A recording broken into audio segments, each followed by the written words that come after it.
तो आदाब, नमस्कार, गुड इवनिंग, सत श्री अकाल। एक बार फिर आप तमाम लोगों का स्वागत है क्राइम तक की कहानी की इस एपिसोड में। उम्मीद है पूरी फैमिली अच्छी होगी।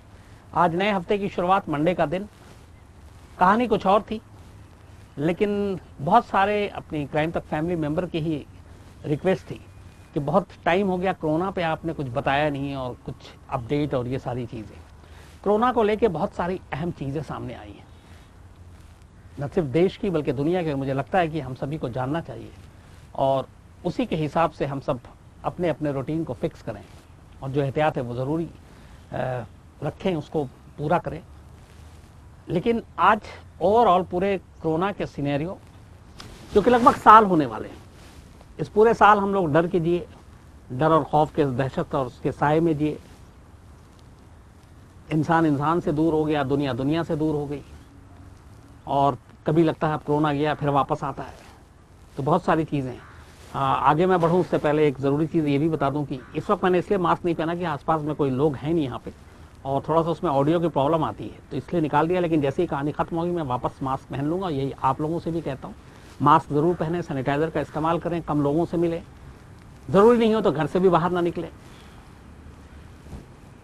कोरोना को लेकर कुछ अच्छी खबरें भी आई हैं और इन अच्छी खबरों में कुछ बुरी खबरें भी हैं। लेकिन सबसे बड़ी खबर, जो अच्छी खबर है, वो ये है कि लगभग साल भर की इस डर और दहशत के बाद अब लगता है कि शायद दवाई आ गई है। लेकिन वो दवाई कहाँ से आएगी, कब मिलेगी, पहले किसे लगेगी, कितना वक्त लगेगा, कम से कम हिंदुस्तान में 130 करोड़ लोगों तक पहुंचने में कितना वक्त लगेगा, ये सारी चीज़ें आपके सामने आज रखूंगा। हालांकि मुझे याद है इसी कहानी में मैंने पहले कई बार ये कहा, महीने सितंबर, अगस्त, नवंबर में 10 सारी चीज़ें हो जाएंगी। वो सारी चीज़ें गलत निकली, इसलिए कि कोरोना के वैक्सीन बनाने को लेकर जो अलग अलग ट्रायल, अलग अलग फेसेस थे, उसमें कई बार कामयाबी मिली, कई बार नहीं मिली। लेकिन अब कुछ पुख्ता चीज़ें सामने आ गई हैं। तो ये क्या, कैसे, क्यों, उस पर आगे बढ़ूं उससे पहले आपको एक तस्वीर अभी देश और दुनिया की बता दूं। पूरी दुनिया में इस वक्त करीब 6 करोड़ लोग कोरोना से ग्रसित हैं, मतलब कोरोना के मरीज हैं जो पॉजिटिव पाए गए। 6 करोड़ लोग, एक बड़ी तादाद होती है। उससे भी अफसोसनाक बात यह है कि पूरी दुनिया में लगभग 14 लाख 14 लाख लोग कोरोना की वजह से दम तोड़ चुके हैं, मर चुके हैं। इससे भी खतरनाक चीज ये है कि अगर एवरेज निकालें पिछले कुछ दिनों का आजकल, तो पर डे 24 घंटे में पूरी दुनिया में 5 लाख नए लोग कोरोना के मरीज बन जाते हैं। 5 लाख पर डे 24 आवर्स में। ये भी एक चौंकाने वाली चीज है। इससे भी फिर बुरी चीज पे आए तो अगर पर डे 5 लाख लोग नए कोरोना के मरीज बन रहे हैं, तो उनमें से पर डे 8 to 9,000, 8 से 9,000 लोग कोरोना की वजह से दम तोड़ रहे हैं, मर रहे हैं। सिर्फ दिल्ली में ही पिछले कई दिनों में अगर देखें तो हम एवरेज लगभग 90-100, बल्कि अभी तो 120-130 भी हो गया, लोगों की मौत हो रही है। इंडिया की बात करें तो इंडिया कोरोना के मामले में इस वक्त दुनिया में नंबर दूसरे पे है, दूसरे नंबर पे है अमेरिका के बाद, और हम करीब 1 करोड़ की दहलीज पर हैं कोरोना के मामले में। यानी लगभग 1 करोड़ लोग कोरोना की वजह से बीमार हो चुके हैं, कोरोना पॉजिटिव पाए गए हैं हिंदुस्तान में।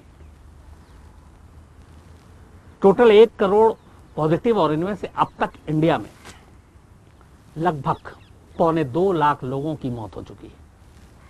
तो 1 करोड़ के हम करीब हैं कोरोना के मामले में। 1.25 लाख लोग जान गंवा चुके हैं कोरोना के मामले में। अब उसके बाद यही सारी चीजें कि सवाल कब, इस कोरोना की दवाई कब, सबसे बड़ा सवाल यही आ रहा है। अमेरिका की 2 प्रमुख फार्मा कंपनियां हैं और इन दोनों कंपनियों ने एक बयान जारी किया है, एक क्लेम किया है, दावा किया है, और वो ये है कि इन्होंने कोविड-19 की वैक्सीन बना ली है। और दोनों ने जो ट्रायल किए अलग अलग फेजेस में, उस पर उन्होंने दावा किया है कि एक कंपनी ने कहा कि हमारे 95% कारगर है ये वैक्सीन कोरोना को मात देने के लिए। 95% एक बड़ा फिगर होता है, मतलब 95% उनका दावा है कि इससे कोरोना नहीं होगा, ठीक हो जाएगा। दूसरी कंपनी ने दावा किया है कि उन्होंने जो ट्रायल किया उसमें 90% उन्हें कामयाबी मिली है। 90% भी एक बड़ा आंकड़ा होता है। तो 2 कंपनियां, दोनों अमेरिका की कंपनी है, और दोनों का दावा है कि 95 और 90% कोरोना जो है कारगर रहेगा इस पर। इन 2 कंपनियों में से एक कंपनी है जिसने दावा किया है 95% कामयाबी का, वो है मॉडर्ना। मॉडर्ना कंपनी का कहना है कि 95% असरदायक है कोरोना का वैक्सीन जो उन्होंने बनाया है। और दूसरी जो कंपनी है वो फाइजर का कहना है 90% कामयाबी उनको मिल चुकी है। जैसे इन दोनों कंपनियों ने ये बात की, इसके बाद अचानक पूरी दुनिया के देशों में वैक्सीन खरीदने की और बुकिंग कराने की होड़ सी लग गई। कोरोना ने भी दिखा दिया कि अमीरी और गरीबी के बीच में क्या फर्क होता है। दुनिया में जो अमीर देश हैं वो पूरी दुनिया की जो आबादी है उसके सिर्फ 13% है, 13%। लेकिन इन 13% अमीर मुल्कों ने अभी से कोरोना की इस वैक्सीन को जो अभी मार्केट में आई नहीं है, आने वाली है, इन फार्मा कंपनियों के साथ समझौता किया है और आधे से ज्यादा खुराक की इन्होंने बुकिंग कर ली है। आधे से ज्यादा मतलब दुनिया की 13% पॉपुलेशन ने जो कोरोना की वैक्सीन कम वक्त में जब बनेगी मार्केट में आएगी, उसमें से आधे से ज्यादा तो उन्होंने ले लिया। तो बाकी का 87% बचता है जो बाकी के दुनिया के दूसरे देशों में वैक्सीन पहुंचेगी। इससे आप हालात का अंदाजा लगा सकते हैं। मॉडर्ना और फाइजर इन दोनों ने अपने वैक्सीन का रेट भी निकाला है। मॉडर्ना के हिसाब से उनके वैक्सीन की कीमत करीब 1500 से 2800 रुपये पर खुराक पर डोज होगी, जबकि जो फाइजर है उसके हिसाब से 3000 रुपये एक खुराक की कीमत होगी। कोरोना की वैक्सीन में कहा जा रहा है कि कम से कम एक शख्स को इसकी 2 खुराक की जरूरत पड़ेगी। एक टाइम होगा उसके अंदर में। ये बहुत सारे ऐसे टीके, और पहले भी हम लोगों ने देखा है कि जब 1 या 2 बार लगता है इंजेक्शन या 2 टीके लगते हैं, तो कोरोना की वैक्सीन में अब तक ये कि इसके 2 टीके लगेंगे, 2 अलग अलग फेज में। तो एक खुराक की कीमत 1500 से 2800, एक की 3000 बता रहे हैं। लेकिन एक ऑक्सफोर्ड में जो ट्रायल चल रहा है, उन्होंने कहा है कि जो गरीब देश हैं, जो मध्यम उसके देश हैं, उनके यहाँ ये खुराक जो है करीब 1000 रुपये प्रति खुराक भेजी जाएगी। ये तो सारी चीजें हो गई कि 2 कंपनियां जिन्होंने ये दावा किया और ये सारी चीजें आएंगी, लेकिन अब कब तक, कैसे? ये सारी चीजें 2021 की शुरुआत में होंगी और उनका कहना है कि अलग अलग खुराक अलग अलग वक्त में देशों तक पहुंचेगी, लेकिन सबसे पहले अमीर देशों को यह खुराक मिलेगी। जो 13% मैंने आपको बताया कि पूरी दुनिया की पॉपुलेशन है, उन्होंने जिस तरीके से बुकिंग की है, तो वहां पे ये पहले पहुंचेगी। अब अगर मैं भारत की बात करूं, अपने देश में क्या है, तो पहली बार आधिकारिक तौर पर अपने देश के हेल्थ मिनिस्टर, स्वास्थ्य मंत्री डॉक्टर हर्षवर्धन ने कोरोना और कोरोना की वैक्सीन को लेकर कुछ अहम बातें कही। डॉक्टर हर्षवर्धन के मुताबिक कोरोना की जो वैक्सीन है, अपने देश में भी टोटल पूरी दुनिया में करीब 250 ऐसी कंपनियां हैं जो कोरोना वैक्सीन पे काम कर रही थी, 250 कंपनी, जिसमें से कुछ ट्रायल के तीसरे फेज में है, कुछ लास्ट फेज में है। अपने देश में भी ऐसी 5 बड़ी कंपनियां थी जो कोरोना के लिए काम कर रही हैं, और इनमें भी ये है कि बहुत जल्दी ये अब लोगों पे इसका ट्रायल होगा और ये एक कामयाबी के तौर पर देखा जा रहा है। लेकिन डॉक्टर हर्षवर्धन के मुताबिक अगर सब कुछ ठीक रहा, प्लान तरीके से रहा, तो इंडिया में कोरोना की पहली खुराक, पहला डोज मार्च 2021, यानी कि ये नवंबर चल रहा, खत्म होने वाला है, अगले 4 महीने, दिसंबर, जनवरी और फरवरी, मार्च, 4 महीने के बाद पहली खुराक दी जाएगी 2021 मार्च में। जो अब तक के सारे जिस तरीके से ट्रायल चल रहा है, जिस तरीके से ये फिर बनेगी, फार्मा कंपनियां बनाएंगी, तो मार्च 2021 तक कोरोना की वैक्सीन भारत के हाथ में होगी। अब हाथ में आने के बाद क्या होगा, ये बड़ा इंपॉर्टेंट है। तो डॉक्टर हर्षवर्धन के हिसाब से मार्च में आने के बाद सितंबर 2021 तक, यानी अप्रैल, मई, जून, जुलाई, अगस्त, सितंबर, मार्च के बाद अगले 6 महीने में, 6 मंथ्स में हिंदुस्तान में 25 से 30 करोड़ लोगों को कोरोना की वैक्सीन लगाई जाएगी। मतलब मार्च में अगर आ गया तो उसके बाद अगले 6 महीने में सिर्फ 25 से 30 करोड़ लोगों को ये वैक्सीन लगेगी, सिर्फ 25 से 30 करोड़, और हमारे देश की आबादी 130 करोड़, यानी कि सितंबर 2021 में भी 100 करोड़ हिंदुस्तानी इस वैक्सीन से वंचित रहेंगे। उस वक्त तक उनको नहीं लग पाएगी। अब ये 25 से 30 करोड़ लोग कौन होंगे जिन्हें वैक्सीन लगेगी? क्या जो दुनिया के अमीर 13% आबादी अमीर देशों की, उसके जैसा अपने देश में भी हाल होगा कि जिनकी पहुंच है, जो ताकतवर हैं, जो अमीर हैं, उनको आसानी से ये मुहैया होंगी, और जो आम लोग हैं, जो गरीब हैं, उन तक वैक्सीन बाद में पहुंचेगी, या फिर उसी भेदभाव के हिसाब से ये बटेगी। तो उसके लिए डॉक्टर हर्षवर्धन ने कहा कि एक योजना बनाई गई है। मार्च 2021 में ये वैक्सीन आने के बाद कैसे इसका बंटवारा होगा और कैसे लगेगा, इससे आप चीज़ों को आसानी से समझ सकते हैं। डॉक्टर हर्षवर्धन के मुताबिक जो वैक्सीन लगेगी उसमें सबसे पहले जब मार्च 2021 में आ जाएगी, जो हेल्थ वर्कर हैं उनसे शुरुआत होगी इस वैक्सीन की। यानी कि जो हॉस्पिटल में काम करते हैं, डॉक्टर हों, नर्स हों, मेडिकल के सपोर्टिंग स्टाफ हों, जो मेडिसिन इधर से उधर ले जाते हैं, ट्रांसपोर्ट करते हैं, तो वैक्सीन आने के बाद सबसे पहले डॉक्टर, नर्सेस, मेडिकल स्टाफ, इन तक ये वैक्सीन पहुंचाई जाएगी और इनको लगाई जाएगी सबसे पहले। इसके बाद सेकंड नंबर जो आता है मेडिकल स्टाफ के बाद, वो आता है जो फ्रंट लाइन के वर्कर हैं। मतलब इस पूरे कोरोना काल में जैसे पुलिस हो गई, पैरामिलिट्री फोर्सेस हो गई, और इस तरीके के सिक्योरिटी फोर्सेस हो गए, जो कोरोना काल में लगातार आगे आगे हैं, मदद कर रहे हैं, जोखिम में डालकर, रिस्क उठाकर अपना काम कर रहे हैं, अपनी ड्यूटी निभा रहे हैं। तो चाहे वो पुलिस हो या पैरामिलिट्री फोर्सेस हो, सेकंड खेप में मेडिकल स्टाफ के बाद दूसरी जो कतार है, लाइन है, जिनको ये वैक्सीन दी जाएगी, उनमें पुलिस, पैरामिलिट्री फोर्सेस और इस तरह के सिक्योरिटी फोर्सेस के लोग होंगे, जो डायरेक्ट लोगों के साथ संपर्क में आते हैं और अपनी रिस्क उठाकर नौकरी कर रहे हैं। तो पहला मेडिकल स्टाफ, दूसरा पैरामिलिट्री फोर्सेस। इसके बाद तीसरे नंबर पे कौन लोग होंगे?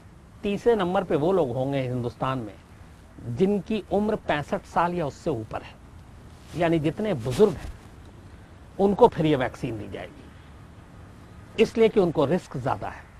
65 साल से ज्यादा बुजुर्ग कहते हैं इम्यूनिटी पावर कम होती है, कोरोना का अटैक ज्यादा आसान होता है। तो medical staff, paramilitary forces, police forces, security forces. उसके बाद तीसरे नंबर पे बारी आएगी 65 साल से उम्र के ज्यादा लोगों की, उनको ये वैक्सीन दी जाएगी। चौथे नंबर पे फिर कौन होंगे? चौथे नंबर पे वो होंगे जिनकी उम्र 50 साल से ज्यादा होगी, मतलब 50 to 65 ईयर्स के बीच में जो होंगे, क्योंकि उनको भी रिस्क फैक्टर ज्यादा है। तो 65 साल से ऊपर के बाद 50 साल के जो लोग हैं उनको आएगी। 50 साल के बाद फिर किसको? 50 साल के बाद फिर उन लोगों को जिनको कुछ गंभीर बीमारियां हैं और जिनके ऊपर कोरोना का वायरस ज़्यादा आसानी से अटैक कर सकता है, जैसे फेफड़े की बीमारी हो, दिल की बीमारी हो और बाकी कुछ इस तरह की बीमारी हो, तो ऐसे लोगों की फिर लिस्ट बनाई जाएगी और देखा जाएगा कि वो कितने बीमार हैं, कितनी गंभीर बीमारी है। तो 65 साल के बाद 50 साल, 50 साल के बाद बीमार लोगों की बारी। तो अब तक कितने हुए? पहला मेडिकल से जुड़े हुए लोग, दूसरा सिक्योरिटी से जुड़े हुए लोग, तीसरे 65 साल से ऊपर के लोग, चौथे 50 साल से ऊपर के लोग, पांचवें वो जो गंभीर बीमारी के शिकार हैं वो हो गए। तो ये 5 कैटेगरी हैं जिनको शुरुआती में टॉप 5 कैटेगरी में आप रखिए। जब वैक्सीन आएगी तो इन 5 तरह के लोगों को सबसे पहले ये वैक्सीन की डोज दी जाएगी। हर वैक्सीन की 2 खुराक होगी। 5वें के बाद फिर नंबर आता है जनरल कैटेगरी, यानी आम हिंदुस्तानियों की। और ये जो है इन 25 से 30 करोड़ लोगों को जब लग जाएगी उसके बाद उनकी बारी आएगी। तो अगर 6 महीने में 25 से 30 करोड़ लोगों को वैक्सीन लग रही है तो बाकी के 100 करोड़ लोगों को कितने वक्त में लगेगी, आप इसको आराम से कैलकुलेट कर सकते हैं। हालांकि तब तक ये भी है कि डोज ज़्यादा आ जाए तो फिर कम वक्त लगे, लेकिन फिर भी मान के चलिए कि 2022 आ जाएगा, क्योंकि सितंबर 2021 तक टारगेट है 25 से 30 करोड़ लोगों को वैक्सीन लगाने की। सितंबर के बाद बाकी 100 करोड़ लोग जो हिंदुस्तान की आबादी बचती है उन्हें ये वैक्सीन लगाई जाएगी। तो वो फिर आराम से आप अगला 1 साल और पकड़ लीजिए। तो मतलब ये हुआ कि 2022 तक, शायद 2022 सितंबर तक अगर सब कुछ सही रहा तो सारे हिंदुस्तानियों को ये वैक्सीन लग चुकी होगी। अब यहाँ पे एक और लेकिन अभी मुश्किल है। वो मुश्किल ये है कि ये वैक्सीन बन गई, भारत में भी बन रही है, बहुत बड़ी कंपनियां अपनी बना रही हैं, बाहर से भी अगर बन गई और हम खरीदते हैं तो हम ले आते हैं। लेकिन 2 चीज़ें हैं इसमें, और दोनों चीज़ें जो हैं वो ये हैं कि इस वैक्सीन के साथ एक दिक्कत यह है कि इस वैक्सीन को एक खास तापमान में आपको स्टोर करके रखना है। जो मॉडर्ना कंपनी है जो वैक्सीन बना रही है, मॉडर्ना कंपनी का कहना है कि उनकी ये वैक्सीन -20 सेल्सियस टेम्परेचर में ही रखी जा सकती है, स्टोर की जा सकती है, -20 सेल्सियस। जबकि फाइजर जो है कंपनी, दूसरी कंपनी जो बना रही है, उनका कहना है कि उनकी इस वैक्सीन को 75 सेल्सियस तक का अल्ट्रा कोल्ड स्टोरेज चाहिए। तो -20 और 75 सेल्सियस ये दो हैं। अब यहाँ पे सवाल ये है कि अगर मैं अपने देश की बात करूँ तो जो हमारे यहाँ पूरी सहूलियत है, क्या ये है? चलिए, दिल्ली, मुंबई, बेंगलोर, कोलकाता, चेन्नई, बड़े शहर, मेट्रोपॉलिटन, यहाँ पे ठीक है, बहुत सारी ऐसी सुविधाएं हो जाएंगी। लेकिन हिंदुस्तान 80% से ज़्यादा गाँव में बसता है, तो वहाँ पे ऐसे कोल्ड स्टोरेजेस हैं? वहाँ पे ऐसी सहूलियत हैं? नहीं। तब उसको और गांव-गांव तक पहुंचाने के लिए ये ज़रूरी है कि पहले ये सहूलियत हो, जहां कोल्ड स्टोरेज है, जहां इतने ख़ास तापमान के अंदर इन दवाओं को रखा जा सके। तो एक बड़ी चुनौती होगी उसे तैयार करना और बनाना, अगर हर हिंदुस्तानी को ये वैक्सीन लगाना है तो ये वैक्सीन आने के बाद भी एक चिंता है, हालांकि अभी उसमें वक्त है और मुझे लगता है कि सरकार अभी से इसको लेके तैयारी कर रही होगी। अब आपको अमीरी और गरीबी के बीच का फर्क बताते हैं कि मॉडर्ना कंपनी ने जो 95% कारगर दावा किया है वैक्सीन, और इनके दावे पे बाकायदा हर एक को भरोसा भी है, और खुद जो फौजी हैं वहाँ के, अमेरिका के इस तरह की बीमारियों के एक्सपर्ट्स, उन्होंने भी इस पे मुहर लगाई है कि हाँ, ये वैक्सीन कारगर है। मॉडर्ना ने अमेरिका सरकार के साथ जो समझौता किया है वो अभी से ही $100 मिलियन खुराक डोज के लिए ऑलरेडी एक डील की है मॉडर्ना कंपनी के साथ। आमतौर पे एक शख्स के लिए 2 डोज चाहिए, लेकिन ये जो अमीर देश हैं, जो सिर्फ 13% आबादी का हिस्सा है पूरी दुनिया के, उन्होंने अपने एक लोगों के लिए 5-5 डोज के हिसाब से ऑर्डर बुक कर दिया है। तो अब सोचिए फिर गरीब देशों में कितनी तंगी होगी, कमियां पड़ेंगी इन चीज़ों की। लेकिन पैसे हैं तो सब कुछ है। अब यहाँ पे आपको वैक्सीन की डेट कब तक आएगी, कैसे कैसे लगेगी, किनको पहले लगेगी, ये सारी चीज़ें आपको जानकारी मिल गई। अब सवाल ये है कि ये जो सारी चीज़ें हैं बाहर से आएंगी, ये भी आपको 2 कंपनियां हैं। इंडिया में क्या इस वक्त सिचुएशन है वैक्सीन को लेकर? तो हमारी कई कंपनियां जो हैं, फार्मा कंपनियां, वो इस वक्त वैक्सीन बना रही हैं, और उसमें से बायोटेक का वैक्सीन कैंडिडेट ICMR की मदद से बन रहा है, जो तीसरे फेज में, तीसरा उसका बल्कि फेज में उसका ट्रायल हो रहा है। सीरम इंस्टीट्यूट ये भी जो है वैक्सीन बना रही है, और ऑक्सफोर्ड एस्ट्राजेनेका जो एक वैक्सीन पे काम कर रही है जहां बाकायदा, उसके साथ इनका टाई अप है।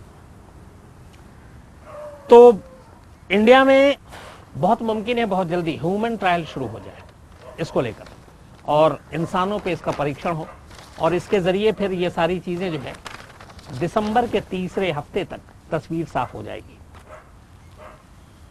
जो हमारा सरकारी दावा है वो ये है कि अगर ये दोनों कंपनियां सब कुछ ट्रायल में कामयाब रहती हैं तो 100 मिलियन डोज तैयार करने की क्षमता तो इन हाउस है, मतलब हम खुद ही बना सकते हैं, और उसके बाद फिर धीरे धीरे जैसे जरूरत पड़ेगी वैसे वैसे बनाते जाएंगे। 2021 की शुरुआत, जैसे मैंने आपको बताया कि मार्च तक उम्मीद है कि ये सारी चीजें आ जाएंगी और लगनी शुरू हो जाएंगी। और इस पे लेके जो WHO है, अब तक बहुत सारे वैक्सीन बनाने को लेके कई, जैसे आपने सुना होगा रूस ने, इटली ने इसे सबसे पहले कहा था, लेकिन WHO ने पल्ला झाड़ लिया था, वर्ल्ड हेल्थ ऑर्गेनाइजेशन ने। लेकिन WHO का कहना है कि हाँ, ये जो 2 कंपनियां हैं मॉडर्ना और ये, इन्होंने जिस तरीके से फाइजर, दोनों कंपनियों ने, उसके ऊपर WHO की भी एक तरह से मुहर है, क्योंकि तमाम एक्सपर्ट्स इसको बेहतर मान रहे हैं, 95% तक ये कारगर है इसलिए। लेकिन WHO का ये कहना है कि चूंकि अभी वैक्सीन कामयाब हो गई है लगभग, ये सही है, लेकिन जब तक ये हर शख्स को न लग जाए तब तक ज़रूरी है कि कोई ढिलाई न बरती जाए। मतलब जब तक दवाई नहीं और तब तक ढिलाई जो वाली बात है वो वही होनी चाहिए कि ऐसा ना हो। और ये बात सच है। अगर मैं आपके सिर्फ अब आपको इंडिया की बात करूं, एक तो दिल्ली में अचानक से वापस ये बढ़ा है। दिल्ली में पर डे करीब 4 से 5 हज़ार केस आ रहे हैं। दिल्ली में पर डे 100, परसों 131-32 लोगों की मौत हुई, फिर 111 लोगों की मौत हुई, मतलब 90 और एबव ये डेथ हो रही है लगातार। दिल्ली में अगर हम कुल बात करें तो अब तक करीब 5.5 लाख कोरोना के केसेस हैं। इंडिया में 1 करोड़ पहुंचने वाले हैं, लेकिन दिल्ली में 5.5 लाख कोरोना के केसेस हैं। और करीब करीब दिल्ली में जो मौतें हुई हैं वो 8,500 के करीब, 8400, बल्कि 8,500 के करीब। तो 5 लाख से ऊपर केसेस हैं दिल्ली में कोरोना के, 8400 डेथ हो चुकी है, और ये रफ्तार लगातार बढ़ रही है। दिल्ली में अस्पतालों के बेड की जो हालत है वो ये है कि आईसीयू बेड की सख्त कमी है।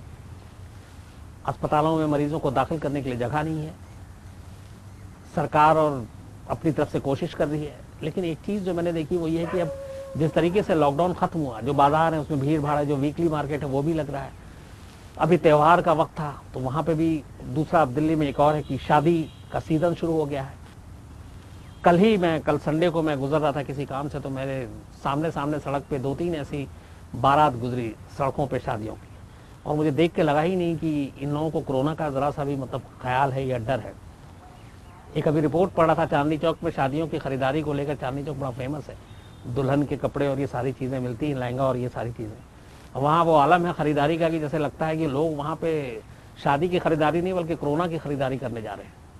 मतलब जिस तरीके का एक एहतियात बरतने की ज़रूरत है, जिस तरीके की डर होनी चाहिए, वैसा कुछ दिखाई नहीं दे रहा है। जबकि इंडिया में जो अपने पूरा अभी तक का सीन है वो ये है कि आपको जैसे बताया मैंने कि करीब 1 करोड़ की हम दहलीज पे खड़े हैं कोरोना के मामले में। इसमें सबसे ज़्यादा जो केसेस हैं वो लगभग 1.78 मिलियन महाराष्ट्र में, और महाराष्ट्र में अब तक 47,000 डेथ हो चुकी है। दूसरे नंबर पे है कर्नाटक स्टेट वाइज। लगभग कर्नाटक में 9 लाख के आसपास केसेस हैं और 12,000 के खिलाफ मौत हो चुकी है। आंध्र प्रदेश तीसरे नंबर पे है, जहां लगभग 8.5 लाख से थोड़ा ऊपर है मामला, और करीब 7,000 लोगों की मौत हो चुकी है।